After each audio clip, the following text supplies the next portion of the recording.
Masalah sewa mobil memicu dendam berujung tragedi. 5 orang satu keluarga di Indramayu, Jawa Barat ditemukan tewas. Yang mengejutkan, jasad kelimanya dikubur dalam satu lubang di halaman belakang rumah. Polisi meyakini aksi pembunuhan ini sebelumnya telah dirancang dengan rapi.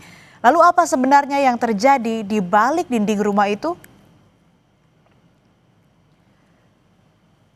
Satu keluarga yang ditemukan tewas adalah pemilik rumah, Sahroni. Kemudian anak Sahroni Budi, menantu Sahroni Eis, dan 2 cucunya. Kelimanya dianiaya hingga tewas.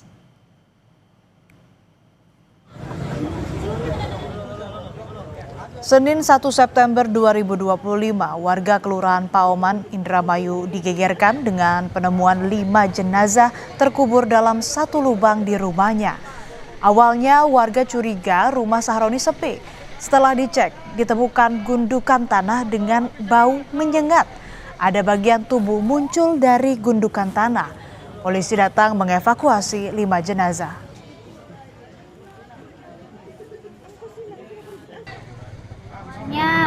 Sore sekitar setengah 6 saya ke rumahnya karena lost contact dari hari Jumat. Jumat, Sabtu, Minggu, Senin nggak ada kabar dari Mama Ratu. Terus saya ke rumahnya sama teman-teman. Terus temen izin ke saudaranya yang ada di sini buat ngedobrak pintu, buat ngelihat kondisi di dalam apa ada orang atau gimana, karena kita susah lost contact. Pas didobrak, kita cari-cari semua, motor, mobil ada semua. Kita nggak nemuin apa-apa juga, cuma kita nemuin bau bangkai. Nah dipikir itu bangkai tikus atau apa gitu kan. Udah sampai ke lantai atas juga nggak ketemu apa-apa. Terus akhirnya kita pulang. Nah saya dapat kabar lagi tuh habis maghrib. Sehari setelahnya warga menemukan salah satu mobil korban di desa lain. Mobil terparkir di pinggir jalan lengkap dengan kuncinya. Polisi mengamankan mobil sebagai barang bukti.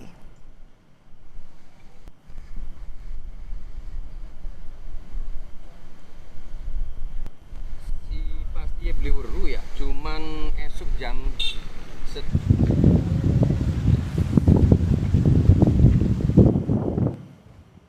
Satu keluarga korban pembunuhan di Indramayu telah dimakamkan pada 3 September 2025 di Desa Sindang, Kabupaten Indramayu. Pemakaman dilakukan usai identifikasi dan otopsi di Rumah Sakit Bayangkara, Losarang. Isak tangis warga mengiringi pemakaman. Di mata warga, keluarga Sahroni maupun anaknya Budi dikenal sebagai tetangga yang baik. Keluarga Pak Budi tuh baik, ya ramah, ya nggak inilah maksudnya mah nggak nyangka gitu sampai bisa ada kejadian kayak gini tuh. Tetangga mengatakan sebelum ditemukan tewas, salah satu korban sempat keluar rumah membeli ayam bakar. Kepada tetangganya, korban mengatakan membeli ayam bakar untuk tamu di rumahnya. Beli ayam bakar di situ di depan, 5. Ditanyain sama itunya tuh, buat apa banyak-banyak, ada teman, ada saudara datang. Pasca tewasnya satu keluarga di Indramayu, polisi sempat mengamankan sejumlah warga dan seorang mantan karyawan korban. Ketua RT menyatakan warga yang ditangkap tak boleh dijenguk keluarga. Bahkan 2 warga yang biasanya aktif di masjid juga tidak terlihat. 8 September 2025, polisi akhirnya menangkap 2 tersangka pembunuh satu keluarga di Indramayu. Kedua tersangka ini sempat melarikan diri ke Jawa Timur. Mereka berniat kabur dengan menjadi awak kapal pencari ikan. Saat polisi menangkap keduanya, mereka sempat melakukan perlawanan sehingga ditembak di bagian kaki. Selain menangkap 2 pelaku, polisi juga menyita sejumlah barang bukti, diantaranya mobil milik korban, pakaian, dan sprei korban, serta sejumlah uang tunai pelaku. Pelaku sempat kabur, jadi sempat kabur ke arah Jawa Tengah, namun kemudian kembali lagi ke Indramayu karena mereka berdua tidak tahu harus berbuat apa dalam pelarian itu. Hubungan antara pelaku dan korban itu hanya saling kenal dan juga pernah kebetulan bekerja bersama dengan salah satu korban. di salah satu bank. Motif dan lain-lain sekarang kami sedang dalami, baru kita amankan tadi, kita sedang gali keterangan mereka dan juga mencocokkan bukti-bukti dan untuk menyimpulkan modusnya seperti apa.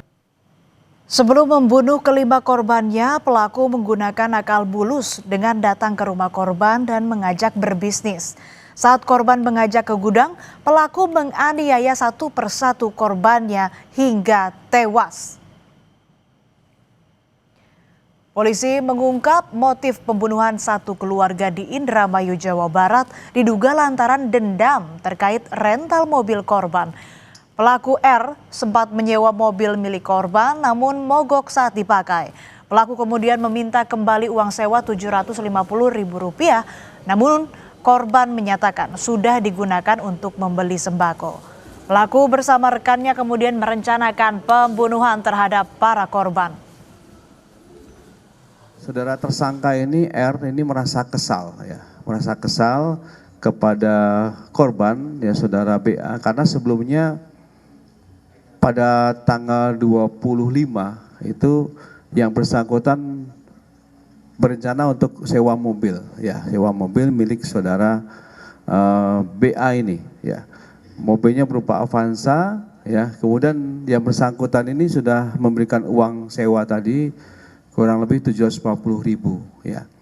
27 yang bersangkutan ini ke rumahnya untuk mengambil kendaraan tersebut, tetapi ternyata kendaraannya ini sedang mogok ya.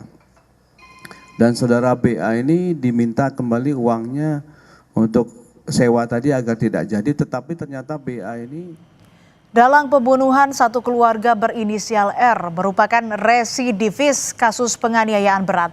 Dalam menjalankan aksinya, R dibantu seorang rekannya berinisial P dengan iming-iming 100 juta rupiah.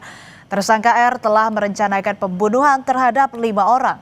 Masalahnya dipicu soal sewa kendaraan. Keduanya dijerat pasal pembunuhan berencana dengan ancaman maksimal hukuman mati. Banyak masalah yang dianggap sepele ternyata bisa berakibat fatal. Perlu kewaspadaan dalam menyikapi segala masalah, terlebih terhadap orang yang tidak dikenal baik.